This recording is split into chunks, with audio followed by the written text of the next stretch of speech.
Baik, eh, di sini saya akan menjelaskan cara dan proses yang saya lakukan untuk menjawab pertanyaan-pertanyaan yang telah diberikan. Yang pertama, kita harus menentukan apakah data set yang diberikan termasuk dalam klasifikasi atau register. Jadi, pertama saya akan membuka data dengan operator regex, lalu membuka data customer experience yang telah disediakan.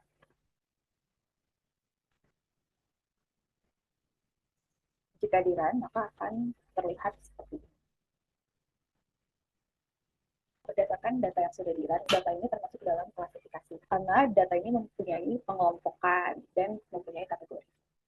Seperti ada product purchase, lalu ada product view, dan lain sebagainya. Selanjutnya, apa yang akan saya lakukan? Saya akan menentukan label dari dataset tersebut. Label itu fungsinya sebagai atribut target yang ingin diprediksi. Kita menggunakan set. Nah, di sini kita bisa melihat ada tanda seru yang artinya kita harus melakukan input atau menentukan atribut apa yang akan menjadi label atau yang akan diprediksi nantinya. Di sini kita akan melihat retention status encoded-nya. Target call-nya diubah menjadi label. Setelah itu kita run. Jika di run, maka retention status encoded-nya akan berubah warna menjadi warna hijau yang artinya ini adalah atribut utama yang akan diprediksi. Artinya kita bisa mengambil keputusan dari data dan mengklasifikasikan data lainnya melalui retention status encoding. Selanjutnya kita akan melihat apakah ada berapa banyak rows yang ada di dalam dataset dan apakah ada missing values. Jika kita melihat dari result, maka jumlah dataset ini ada 1.000 data dan tidak ada missing values. Kenapa bisa dibilang seperti itu? Karena jika kita lihat dari statistik, missingnya itu selalu nol, artinya tidak ada missing values. Tapi jika kita mau melakukan uji normalisasi atau mencari missing values, mendapatkan missing values, maka kita bisa melakukan replace missing values.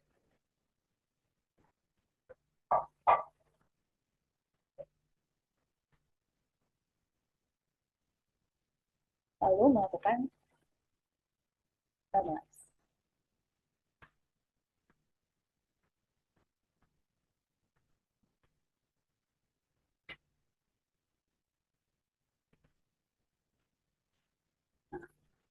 Datanya tidak akan berubah karena memang tidak ditemukan adanya missing values.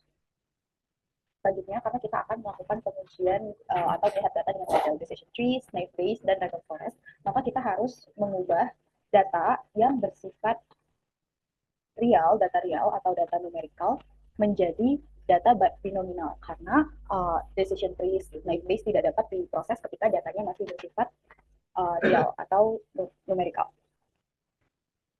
Caranya adalah kita cari di operator numerical to binominal, lalu dihubungkan. Di sini kita karena kita sudah menetapkan uh, atribut yang akan menjadi prediksi atau label, maka kita hanya mengubah numerical to binominal pada atribut yang menjadi label atau retention status encode. Lalu akan kita coba. Oh, di sini kita juga perlu menambahkan info special attribute untuk memastikan semua atribut yang ada di retention status encoded ini diubah menjadi data binominal. Maka akan jadi seperti ini, true or false. Fungsi data binominal itu adalah untuk mengubah data yang ada banyak menjadi dua kategori aja, yaitu true or false. Setelah itu, kita bisa melakukan split data.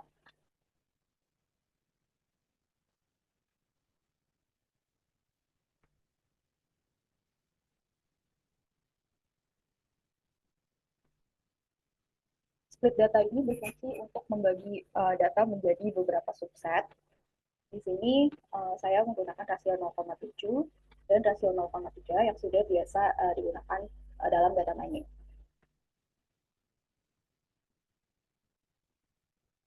0,7 ini akan menjadi data yang kita uji cobakan, sementara 0,3 itu akan menjadi data yang data untuk membuat prediksi.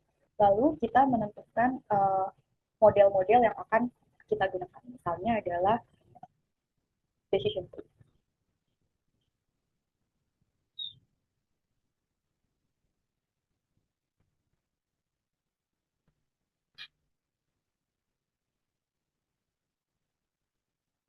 Lalu kita gunakan apply model agar model tersebut dapat mengeneralisasi atau digunakan. Kemudian kemudian kita gunakan performance classification. Tujuannya adalah untuk melihat seberapa tinggi akurasi dari model yang telah dibentuk. Ketika dirun, maka kita akan mendapatkan model akurasi dari decision tree. Lalu kita bisa gunakan model lainnya dengan cara yang sama.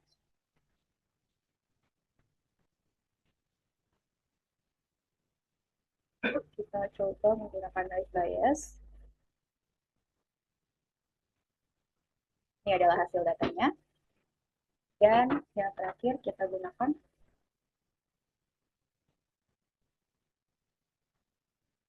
random forest.